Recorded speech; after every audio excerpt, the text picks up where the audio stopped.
I spend so much of my time thinking about climate change and also how to stop it in this very local area, that to kind of put it in perspective like that of how big it is and how nothing will be the same is deeply depressing.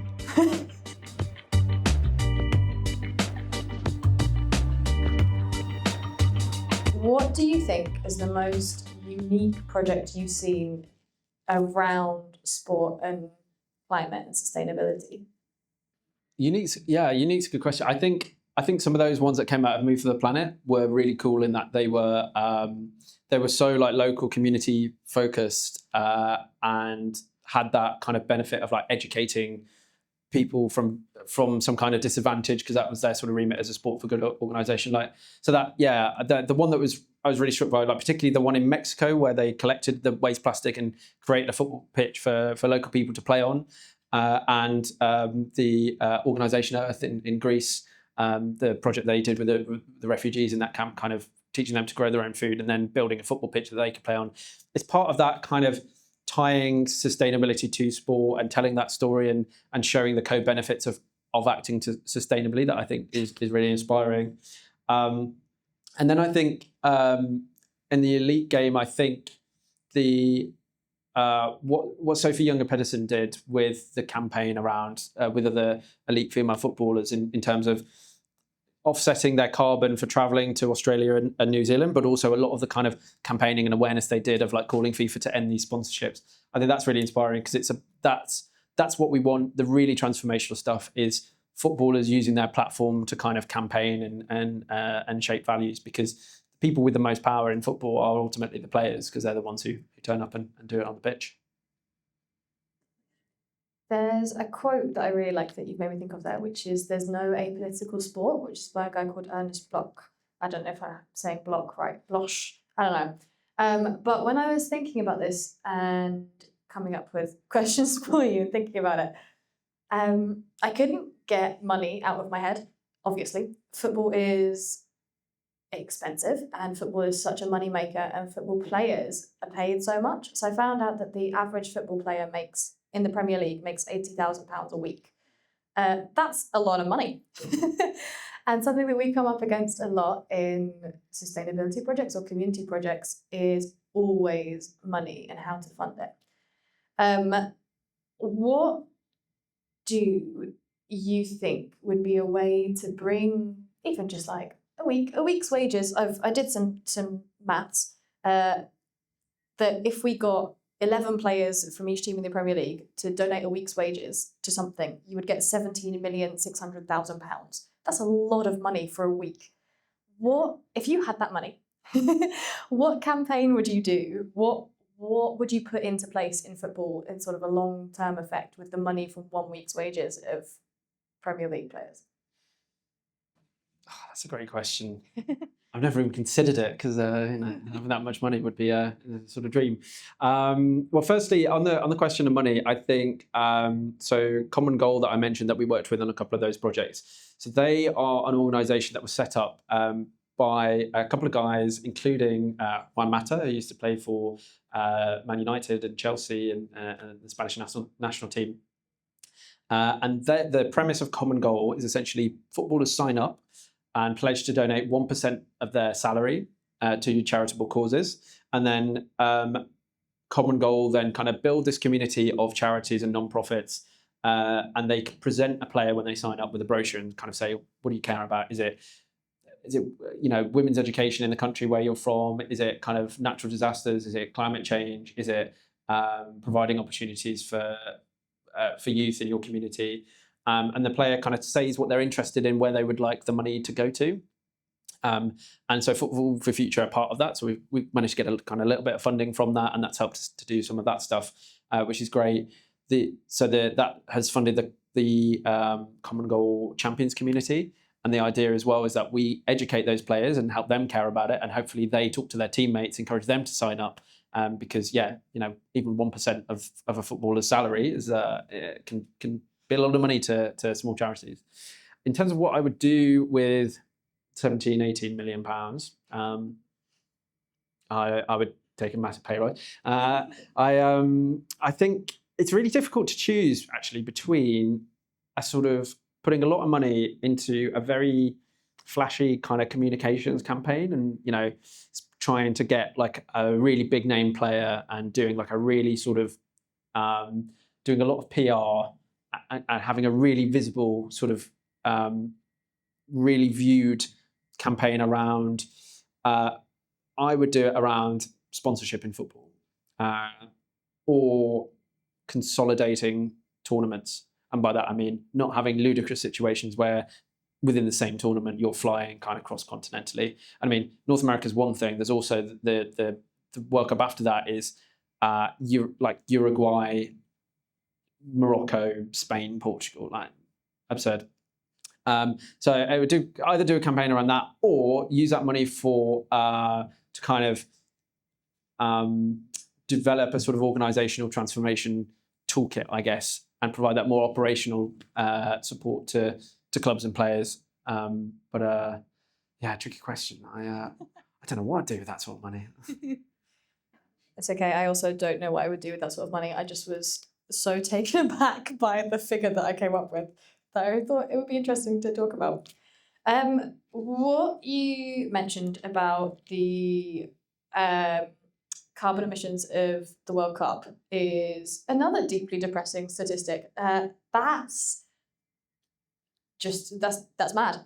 I think when you think about it, like obviously it's kind of clear that there will be a lot of carbon emissions from that because there's so much travel, but to say it's going to be the next biggest since World War II is a lot.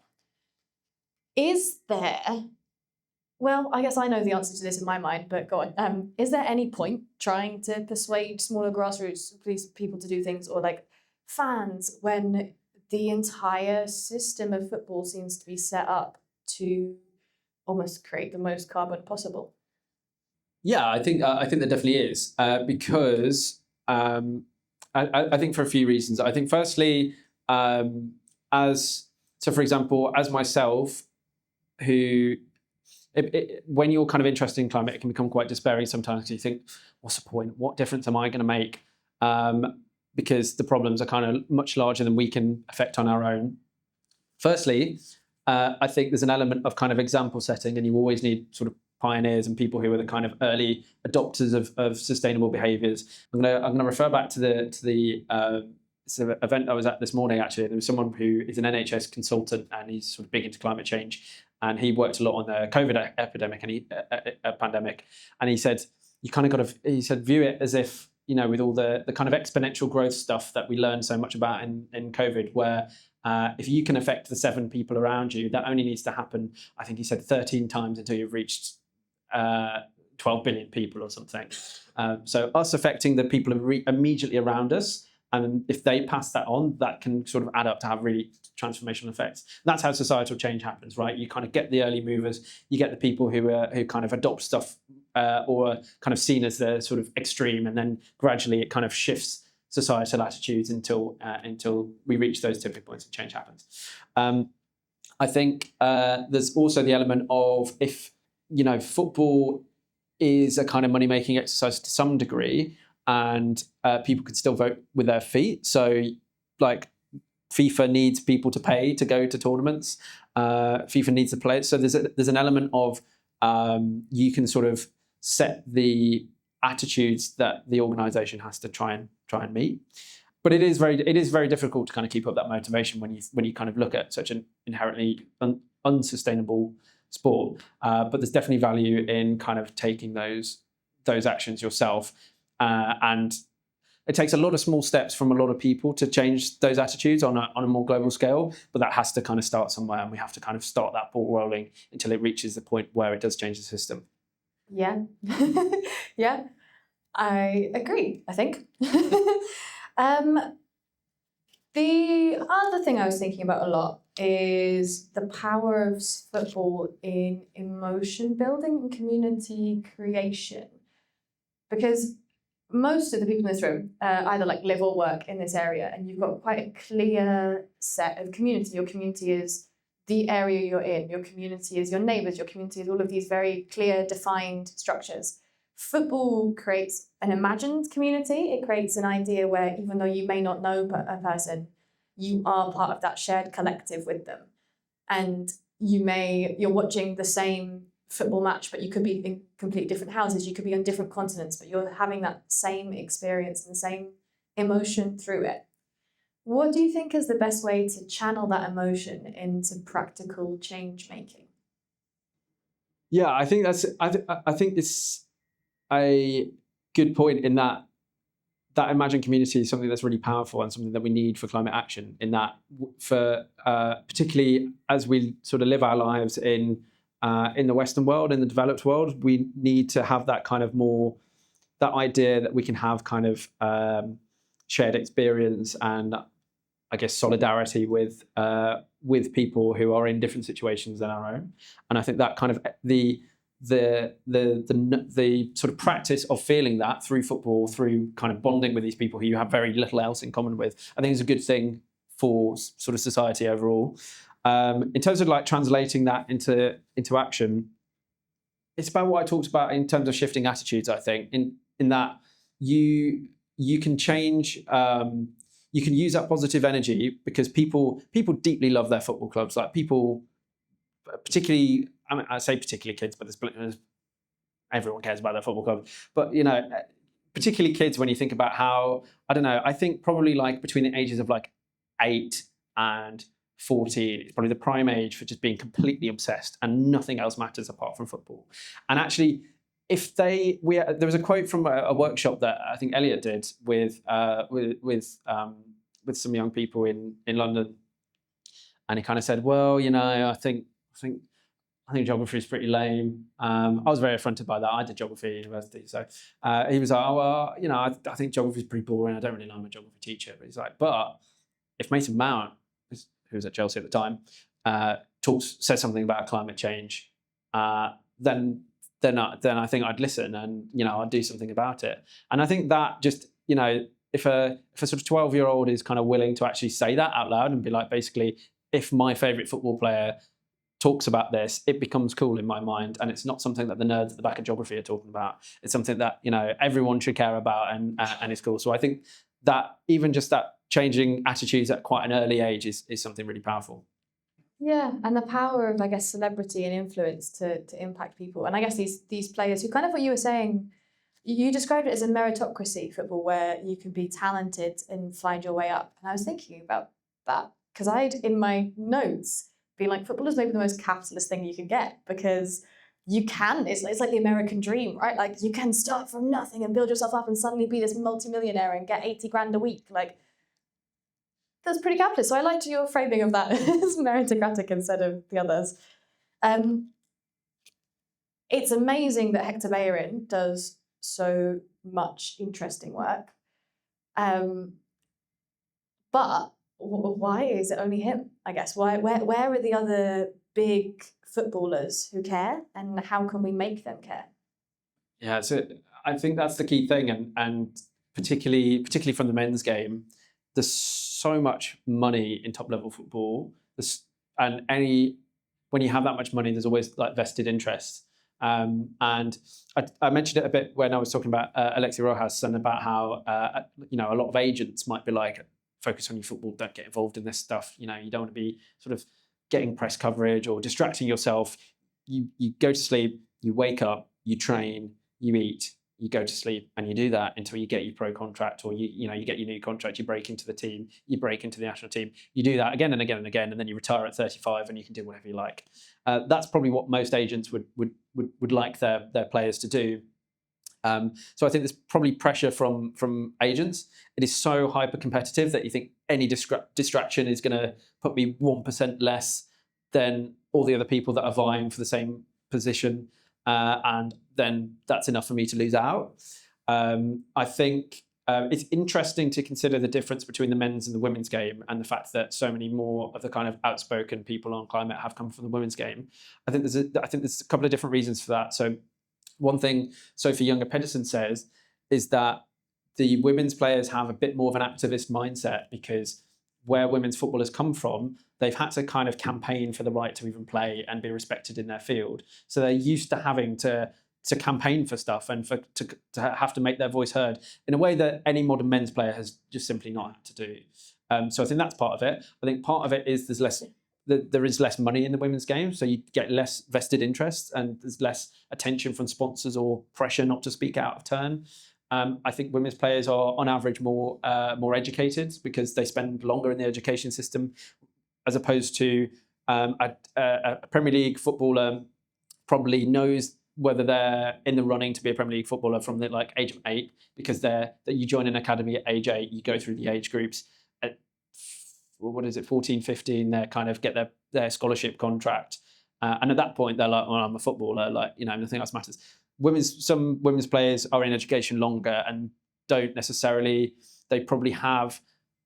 They develop their outside interest more because they can't rely on football as a kind of life-changing income stream that even men's players, even at lower levels, can. So I think that is interesting, and hopefully, my hope is that the women's players speaking out will inspire some of the men's players to speak out as well. And it's one of those things where there's only a couple now, but then you get more and more, and it just emboldens everyone else to go, oh no, okay, well, if he's done it, that is a thing that we can do, and we can talk about it more. We've had it where a Premier League club we've been working with, we've got quite sort of far down the road in terms of working with them, and then they have been really struggling in the league, and then suddenly they're like, oh, we don't really want to put this on social media now because all the comments will be like, sign a striker, sign a striker, sign a striker, don't care about planting trees. So that's a really key concern. But I think there's an element of as a football club, if you're doing badly, no matter what you post, no matter what you say, you're going to get comments like that. So you can kind of deal with it. And also you're kind of underestimating fans in terms of how much they care about this stuff as well. It goes back to what I said about there's this constant idea that, yeah, but fans don't care about climate change. Whenever you ask fans, they do. And it's just about kind of clubs don't have any sort of evidence to back that up, but they feel like it's true. For the players, I think that is a factor. But I think players are also often underestimated by clubs and wider society in terms of in terms of rich people, they're a lot easier to attack, particularly by politicians, than any other kind of rich person, and they're much more fashionable to attack because they come from working class backgrounds. And I'm not sort of defending the fact that footballers have get paid what they do, but as I mentioned, they're quite unique in terms of millionaires in that they kind of come from very humble beginnings. They're good at what they do, and they get paid a lot for it.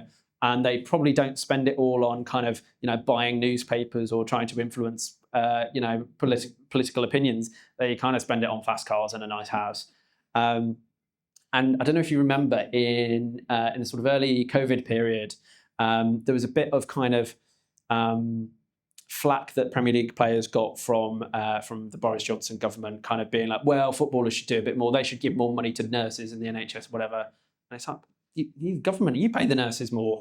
And the players actually kind of got really angry about that, and actually sort of, in a rare bit of sort of political mobilisation, you had Jordan Henderson, who was captain of Liverpool at the time, and he got the Premier League captains together, and they came up with this donation scheme where they were donating a sizable portion of their of money to the NHS, but also kind of directly hit back at the government, being like, kind of, you need to sort out what you're doing before you kind of come at us. And I think the government thought they were easy to attack because it's like, oh, footballers, overpaid, pampered millionaires. But it's like, well, Boris Johnson wouldn't have done the same thing to a millionaire who happened to be an owner of a large media company or a company that manufactures PPE or something.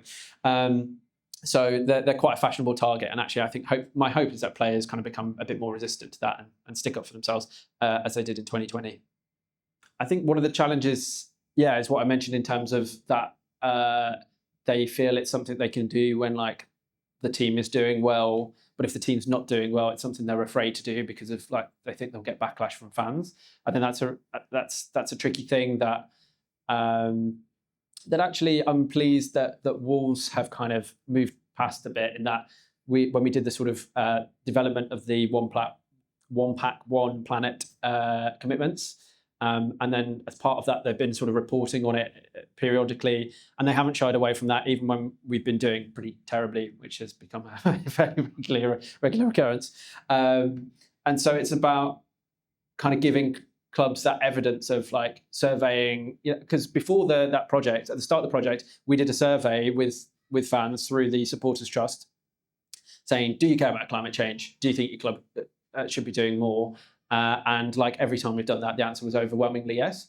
And then you can say to the clubs, look, no matter what you think in your head your fans are like, we've asked them and they care about this stuff and they think you should be doing more. So that's part of it. I think clubs also, it sounds absurd for a Premier League club to have any worries about budget, but let me tell you that the playing budget is very, very different from the non-playing budget in a Premier League club, right? So even at a Premier League club, the money that they have to spend on kind of sustainability initiatives isn't as much as you'd think and as much as you'd like.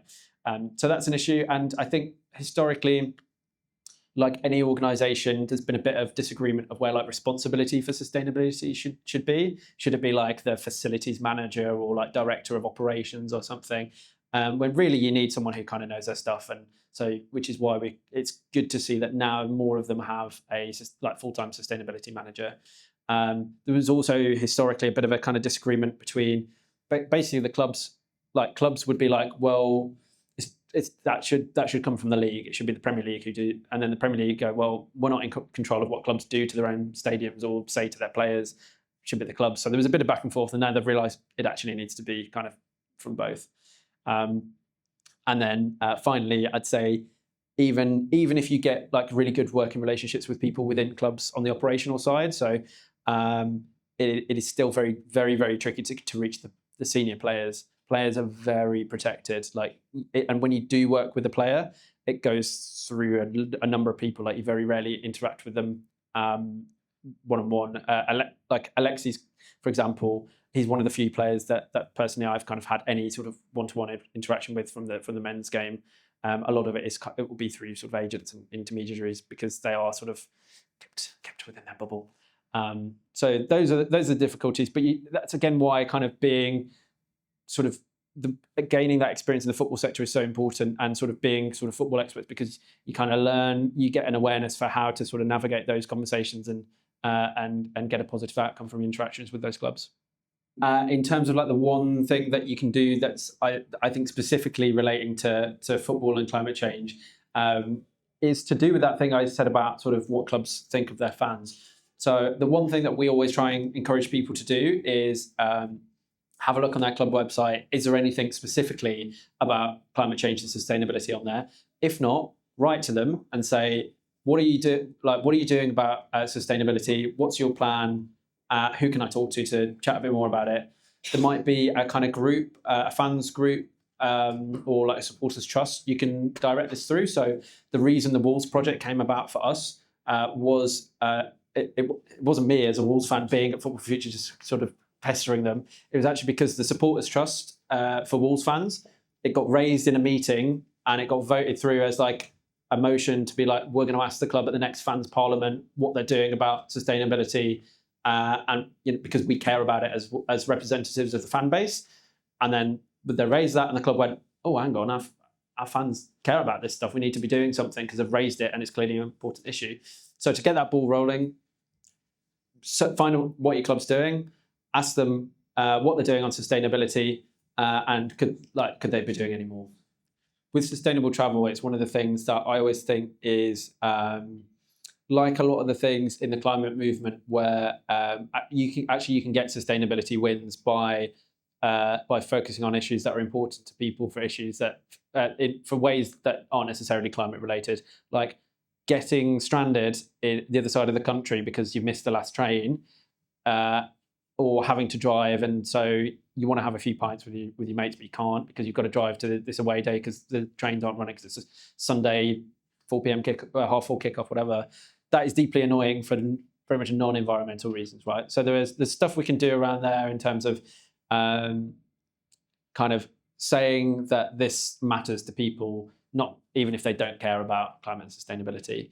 In terms of like, is there scope to like pressure the broadcasters? I think that's or the league. I think that's something that it's really hard because of with the broadcasters at the moment. For them to make more money, they have to show more football. The league wants the broadcasters to make more money so they can charge them more for the TV rights. And for the broadcasters, for them to show more football, the only way of doing that is by moving more and more games to non-Saturday 3 p.m. kickoffs because of the Saturday blackout. So It is a really tricky one, but I think there has been a lot more like attention on it recently. So there was a campaign that that I think it was Fossil Free Football did on like stranded fans and talking about the lack of train travel options. And I think it is one of those where it is a bit of a slog, but all it takes for me is kind of enough people to moan about it that an MP, for example, starts taking notice and thinks, I could get a bit of positive press here by like getting a small win for, if they are a minister at the Department of Culture, Media and Sport, for example, and they use their connections and have a word with the broadcasters or the rail operators or whatever it is. And maybe it's extra train travel, because I think people, even the Times, people would like use the rail travel is available. So it's again kind of keep raising the issue through political channels is really key. It is really difficult, and you saw. I think the Man City example. Man City produced probably one of the most ill thought out sustainability campaigns that I've ever seen, which was. They were like, in partnership with our sponsor Etihad, we're encouraging fans to recycle plastic bottles, and for each bottle they recycle, they get points which they can use for air miles for Etihad. Really? Come on. And that was, rightly sort of ridiculed, and I think they quietly dropped it. So there's that issue of, again, it goes back to the sponsorship thing of the kind of, even if they become very operationally sustainable, actually, what are the sort of unseen impacts of kind of having highly polluting companies sort of visible and promoted positively to football fans? I think it is difficult to imagine in the near term those nation states taking climate change seriously. I don't know what that means for the football clubs that they own or are interested in. A lot of them have quite big distance, but I'm sure for those clubs it does factor into it in the sort of boardroom when they're thinking, can we talk about sustainability? Are we going to be accused of being hypocrites? Are the owners going to like that sort of thing? But in my view, if they're confident they're not going to get sacked by their owners for talking about it, I think they still should do stuff and still talk about it, even if they're kind of seen as being hypocrites, because I think it's better to be a hypocrite than to do nothing. And if they're comfortable with being owned by those, I would be uncomfortable if my football club was in that sort of ownership. But and for those fans, we can't sort of expect them to just all desert their club. And that's the kind of situation that it is. And then we've got to sort of act within that system, unfortunately. But you're quite right in that it's a really, it's a really concerning thing about how the major oil producing companies such as Saudi Arabia have basically, it's what we call sports washing, right? It's about using people's affection and love for their sport, for their team, to try and sort of piggyback on those positive feelings for them or their industries, their country. And that's definitely not an easy problem to solve. So unfortunately, that's the kind of system we've got to operate in for the moment. But yeah, it's a really tricky one to navigate. Thank you. Yeah, it's like what I was saying, sport is always political, right? Really tricky, and I think that's the issue with these sorts, with a sort of nation state buying a football club. I think the problem with sport and with football and the positive feelings it creates is that if a team is doing well, then fans tend to be quite tolerant of whatever their ownership is doing.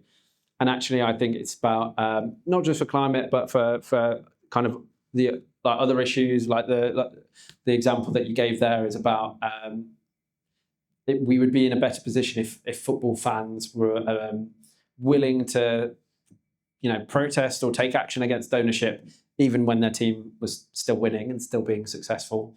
But it is really tricky, and a lot of that has to come from like the football organising bodies and national government in terms of legislating, making laws to make sure that the restrictions on buying these big cultural institutions that we all care about, such as football clubs, make sure that there's stricter rules on who can buy those things and who can use them as vehicles to move money and get people to get affection for them. And hopefully that's what the new independent football regulator will help with. So that was something that we've kind of consulted on a little bit. So that was some legislation that it started off by. The process was started all the way in 2019, so it was the Conservative government at that time and carried on by the Labour government now, and has got quite like good consensus across all the political parties. With the idea being that we need to, one, make sure that football clubs. It's much harder for football clubs to go out of business because they're not just businesses. They mean more to people. They're kind of, and also they have such a big cultural and economic impact on their local areas and beyond. So we need to make sure they don't go out of business, and we need to make it harder for kind of bad faith actors to buy them. So hopefully that sort of thing will help with that. But yeah, it is concerning when sort of these institutions that a lot of people love are used in negative ways such as that. Yeah. Thank you so much, Dan.